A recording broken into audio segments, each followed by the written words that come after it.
Hello আপু, এটা কবিরের নাম্বার না? এই জিজ্ঞেস করো না কে কল দিয়েছে। তুমি একদম চুপ থাকো না, আগে তোমাকে আমি গরম পানি দিয়ে গোসল করাবো, তারপরে তুমি যাবা।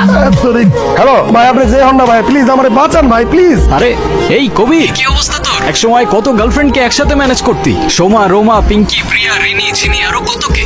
আর এখন তোর বউ তোকে পেটাচ্ছে। হ্যাঁ, তুই সত্যি আমাকে কল করেছিস? দোস্ত তুই কোথায় দোস্ত? তুই কি দেশে? হ্যাঁ ভাই, স্টেশনের দিকে যাচ্ছি। তুই যা 2 মিনিট দাঁড়া দোস্ত, আমি 2 মিনিটের মধ্যে আসছি দোস্ত। এই আসতেছি মানে? তুমি বিচার শেষ হওয়ার আগে এখান থেকে এক পা নড়তে পারবে না। দুনিয়ার এমন কোনো শক্তি নাই যে এই মুহূর্তে আমার বাইরে রাখতে পারে।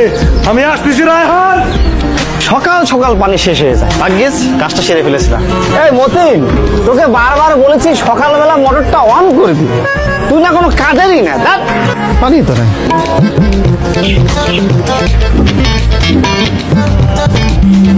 এই কি হয়েছে? আজকে কি গরম খুন্তির ছাকা খেয়েছিস নাকি অন্য কিছু? কর্পোরেটে বাচ্চা শোন, রায়ান আসছে। রায়হান আছে? সিরিয়াসলি? দোষ আমাদের রায়হান? যে হিজল গাছের পাখিদের সাক্ষী রেখে আমরা শৈশব বনেছিলাম, আজ তার চিহ্নটুকুও নেই। আমি জানি না এই শূন্যতা আমায় কোথায় নিয়ে যাবে, কিংবা আমার বন্ধুরা আজও আমায় মনে রেখেছে কিনা। সবকিছুই কি আসলেই এত ক্ষণস্থায়ী, নাকি সময়ের এই ধুলোবালি সরালেই দেখা মিলবে ফেলে আসা সব রঙিন স্মৃতি? আরে হ্যাঁ, এই তো আলহামদুলিল্লাহ। তোরা কেমন আছিস? আমাদের এখানে চলে গেছিলি কেন? আরে বাদ দে না। কোনো বাদ দেওয়া যাবে না, আজকে তোর বিচার আমরা দুজন করবো। কিসের বিচার? দাঁড়া, ব্যাগটা তো নিতে দে। হ্যালো জান, হ্যাঁ আমি রায়ানকে পেয়ে গিয়েছি। না তুমি খেয়ে নিও, আমার আসতে একটু দেরি হবে। ঠিক আছে। আমার একটা জিনিস করতে মন চাচ্ছে। কি? মেরে তো হাড়গুলো ভেঙে দিয়ে ফেলছো। তুই আমাদের না জানা কেন চলে গেছিলি দোস্ত? শোন, কিছু কিছু সময়ে জীবন থেকে পালিয়ে যাওয়া ছাড়া কোনো পথ থাকে না রে। আর তোদের যদি বলতাম আমি, তোদের চোখের জল আমাকে এয়ারপোর্ট পর্যন্ত পৌঁছাতে দিত না।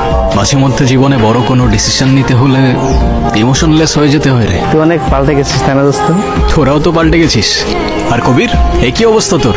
এক সময় 36টা মেয়ের সাথে 37 মাস প্রেম করবার রেকর্ড। আর রেকর্ড এখন সকাল বিকাল বই ঝাড়ি খাই। শুধু ঝাড়ি না, মাঝে মাঝে বইয়ের ঝাড়ুও খায়। সিরিয়াসলি? আমার শ্বশুর আমাকে ভালোবেসে তার মেয়ের সাথে একটা বাড়িও গিফট করেছে।